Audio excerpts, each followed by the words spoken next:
Sagittarius, tignan natin kung ano yung mensahe para sa'yo. Keep in mind na ito ay general reading lamang, kaya hindi po lahat makaka-relate. Pakilawakan ng isipan. At kung di ka pa nakasubscribe dito sa ating channel, please subscribe and hit the bell button para lagi kang updated every time na meron tayong uploads. Kung nais mo namang mag-avail ng ating private readings, ng ating rituals, ng ating QR's products, makikita mo yung link sa description box, Tarot Intentions by Aliana Reyes. Click mo lang yung link na yan para ma-direct ka sa ating Facebook page. Then, message ka para ma-send ko sa'yo yung full details. Kung wala ka namang Facebook account o kaya naman naka-deactivated ka, kahit mag-message ka sa akin, makikita ko yung message mo pero di kita mare-replyan. Kaya sa WhatsApp ka na lang mag-message. Nandyan yung aking WhatsApp number.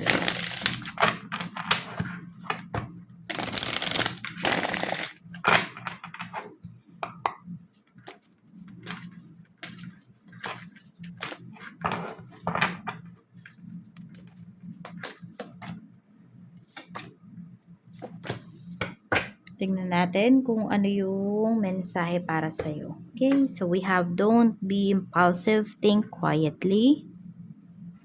Meron tayo ditong your actions, someone is watching, may nag-i-stalk sa'yo. We have consider question comprehensively. So, tignan natin. Ano yung ano tong aspect ng life mo, ano tong sitwasyon na ito. We have the Empress. Okay, so ito po, ito yung don't be impulsive, think quietly. Pwedeng ito sa pagkakaroon ng anak. Meron din naman po dito, pwedeng sa anak nyo mismo. Okay, pwedeng yung mga, sabihin natin, mga suggestion nyo sa kanila. Yung ganyan, yung pagiging strict, sobrang pagiging strict. Meron dito kasi pwedeng napapansin nyo, mukhang may problema yung anak nyo. Pero kasi sinasabi dito, huwag nyong pangunahan, 'di ba? Kung hindi naman pa sila ready na magkwento, ganyan. So, yun. Ano ka lang muna dito. Basta guide mo lang siya ng tahimik, ganun. Support mo. Paramdam mo sa kanya rito na, ayan, na nandyan ka lang, nakasuporta sa kanya. Pwede mo rin namang sabihin kung may problema ka or if you have something to tell me, sabihan mo lang ako. Okay? Ayan, tignan natin. Queen of Swords. Meron kang gustong kausapin dito. Parang may galit kasi sa'yo yung tao na to. Ayan. May galit or nagtatampo sa'yo yung tao na to, Sagittarius, pero gusto ka nitong makausap. Lagi ka niyang iniisip, nag-overthink to. Pwedeng ito ay mother mo, sister mo, o kaya friend mo to. Tignan natin, your actions is someone is watching. So, pwedeng siya yung laging nakabantay sa'yo. We have the Magician.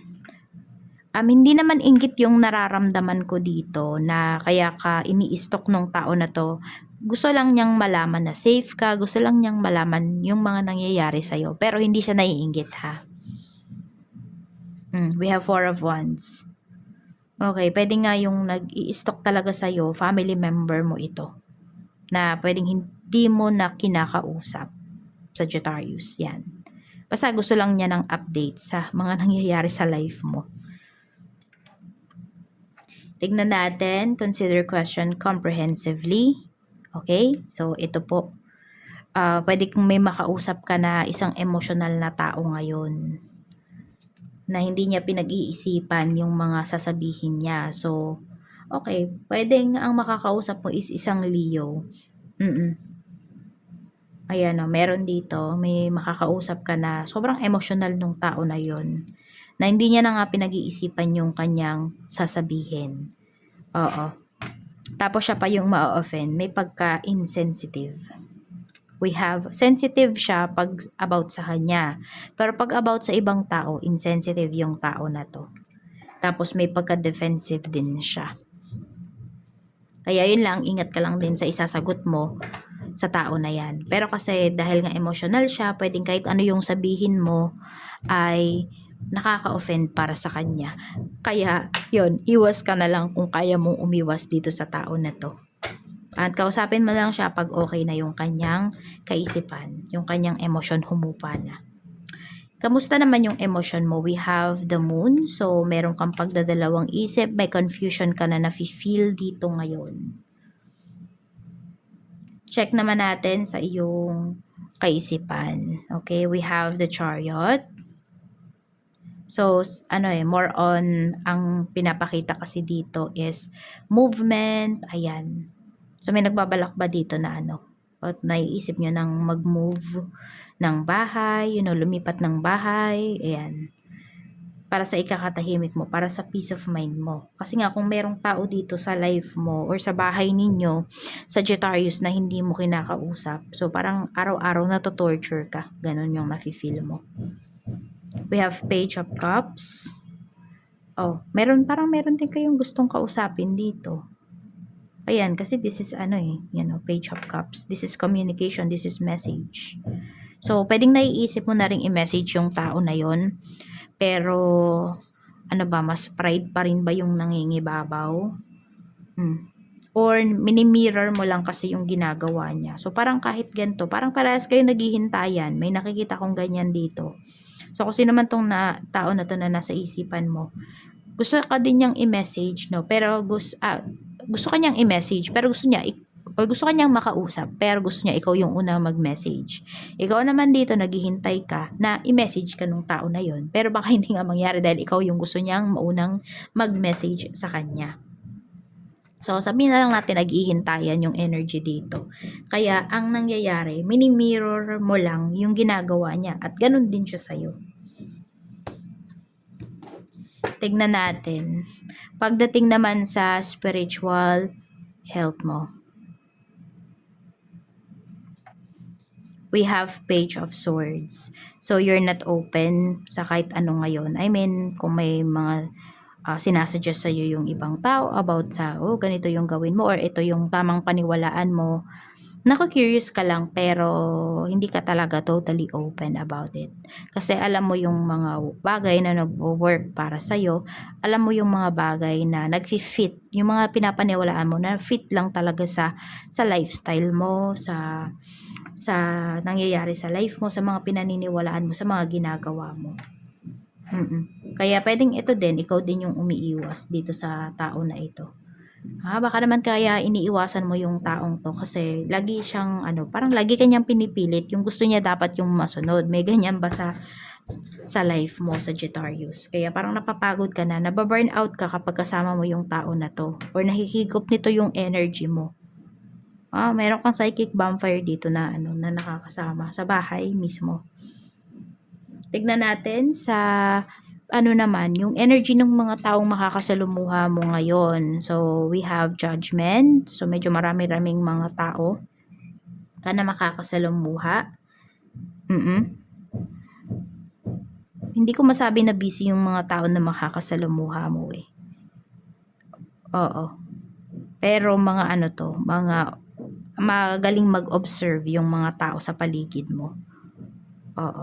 Pero tahimik lang naman. Tahimik na nag-o-observe. So, sabihin natin na professional pa rin naman yung mga makakasalumuha mo ngayon. Di ko alam kung saan ka pupunta pero maraming tao. Madaming tao. Hindi ko festival, ganyan. Or concert, meron ba rito? So, tingnan natin. Pwede. Yung iba sa inyo rito. Or pwedeng nagbabalak kayong manood ng concert, ganyan. Yung mga kasamahan mo, mga makakasalumuha mo. Pwedeng may mahabang pila, ganyan. Basta sabi ko maraming tao. Hindi ko hindi ko masyadong makita kung saan yung lugar. Or ano yung ganap. Basta yun lang yung pinapakita rito. Tignan natin sa blessings naman na pwede mong ma-receive. Ano yung blessings na pwede mong ma-receive. So, yung readings po natin ngayon ay mga timeless yan.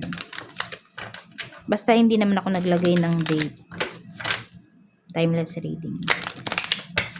Kasi yes, yung mga readings, kahit nga yung mga dating-dati ko pang readings, 2 years ago, 3 years ago, may mga nakaka-relate pa rin. Bigla na lang bang lumalabas sa nila, feeds nila. Kaya yung iba nagugulat. Yung kunwari pinanood ko po to para sa akin talaga, yung ganyan. Nakarelate po ako. So, minsan kasi parang bigla na lang ang ay lalabas sa feeds mo o kaya naman ayan, bigla mong nakita tapos parang namamagnet ka na panoorin yung isang bagay na yon. So, yun. Meant to be yun na mapanood mo. We have bathroom. So, may nagpapagawa ba ng CR dito? So, for some of you, ayan po, pwedeng pina-renovate ninyo yung CR ninyo. Tapos, meron din po dito, ayan, yung mga negative emotions, yung mga nararamdaman mo, mawawala na yan. Or pwedeng nire-release mo na, or dapat mo na daw i-release yan kay universe. We have ceremony. Ayan po. Pwedeng ito ay kasal. May kakasal, congratulations po. Merong makakapasa sa exam. We have airplane. May ganda oh. So, alisin nyo talaga yung mga negativities sa life niyo or kung sino mang mga tao na nagdadala ng negativity sa inyo, iwasan nyo na. Kaya nabablock yung mga, mga goals mo in life dahil sa mga tao na to. So, ayan we have airplane. So, yes, literal, pwedeng iiwa po sa inyo, magta-travel talaga kayo, sasakay kayo ng airplane. Meron naman dito is, yun nga, marireach nyo na talaga yung goals ninyo. We have falling. Merong in love sa'yo rito. This is your soulmate. So, possible makilala nyo po yung inyong soulmate ngayon. Tignan natin pagdating naman sa work. Kamusta ang work? Sa work naman, we have 9 of Pentacles. Marami naman po dito. Happy naman kayo sa trabaho nyo, sa kinikita po ninyo. We have 5 of Cups. Medyo may nanghihinayang lang dito kasi pwedeng, yes, medyo matagal na kayo dito sa trabaho. Pero, may mga nabili naman na kayo, may mga na-invest naman kayo, pero yung pinakagusto mo talaga, pwedeng hindi mo pa yan nakukuha. Meron bang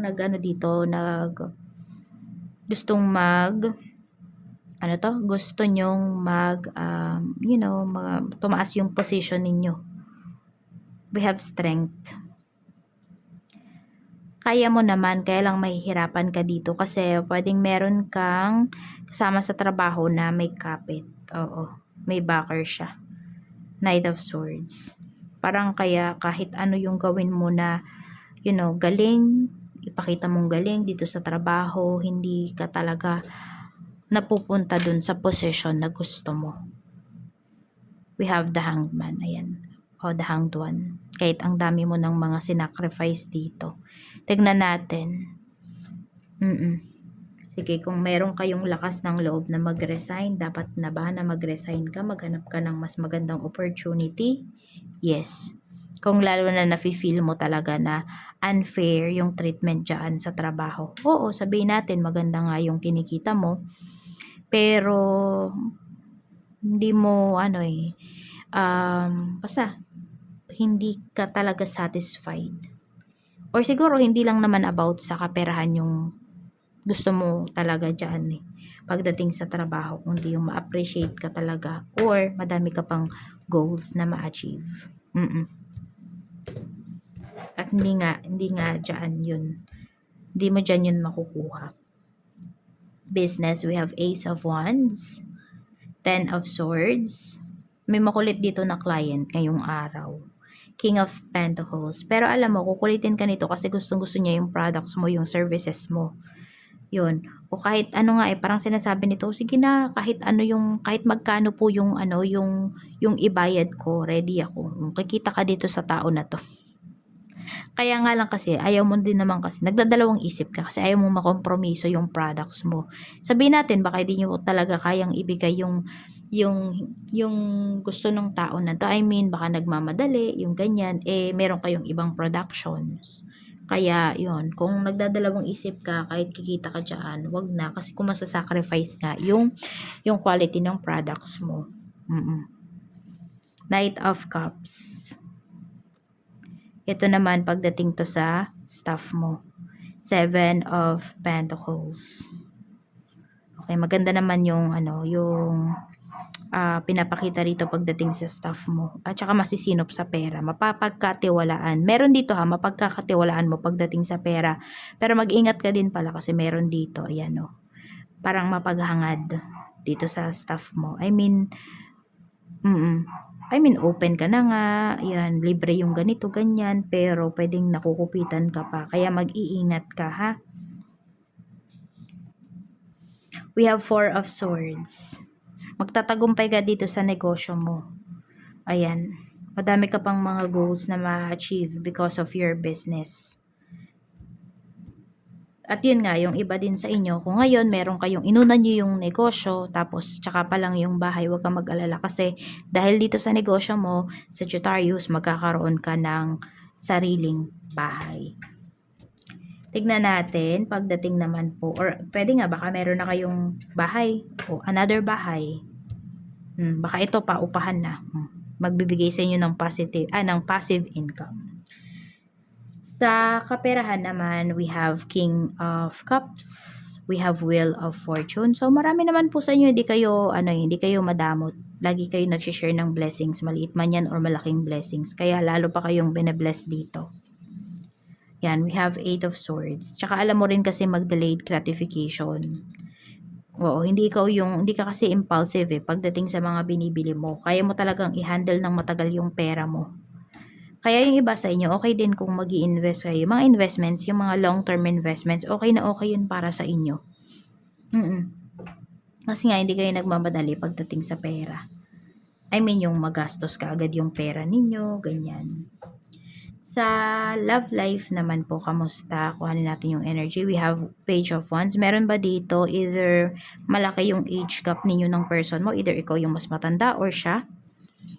We have Ace of Swords. May kausap kayo. Mas bata po sa inyo ang nakikita ko kasi dito. 10 of Wands. And nai-stress na kayo dito sa taong to. Kasi di mo malaman kung ano ba talaga yung intention niya sa'yo. Knight of Wands. Huwag kayo masyadong mag-invest muna ng feelings. Lalo na kung Sagittarius, no? Hindi nyo pa nakikita yung tao na to. We have the Emperor. Tapos kung kayo yung laging mas nag-e-effort towards this connection. 5 of Pentacles. Tignan nyo din kasi baka mamaya naboboard lang yung tao na yan.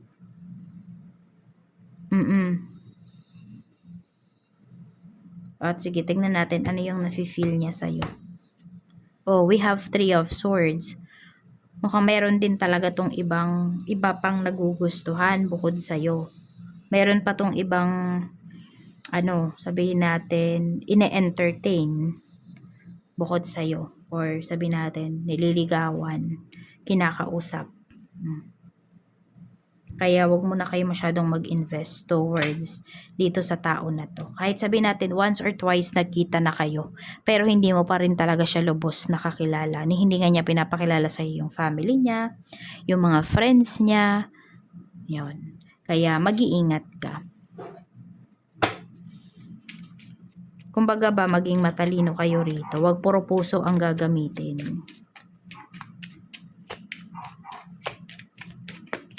Karmic relationship. O yun, karmic nyo yung person na to. So, yung na-pick up natin dito ito is mga magkakarelasyon lang, talking stage. Wala dito yung mag-asawa. So, marami sa inyo dito ang ka-deal po ninyo is karmic partner. Oo. So, medyo toxic talaga to. And yung iba sa inyo, pwedeng hindi nyo pa nakikita yung katoksikan ng person mo, pero unti-unti dito. Pwede rin ang mangyari naman, ikaw yung maging toxic dito. Kasi, sa ginagawa ng person mo. Oo. Parang siya yung magpapalabas ng katoksikan mo. At yun, pwede mo namang mahil yun. Kung ano man yung katoksikan na yun. Or the other way around. Or parehas kayo maging toxic dito ng person mo. Yun yung pinapakita sa Sagittarius. So, ayun lang. Maraming salamat. Mag-iingat ka. More blessings to come. And see you again on my next video. Bye-bye!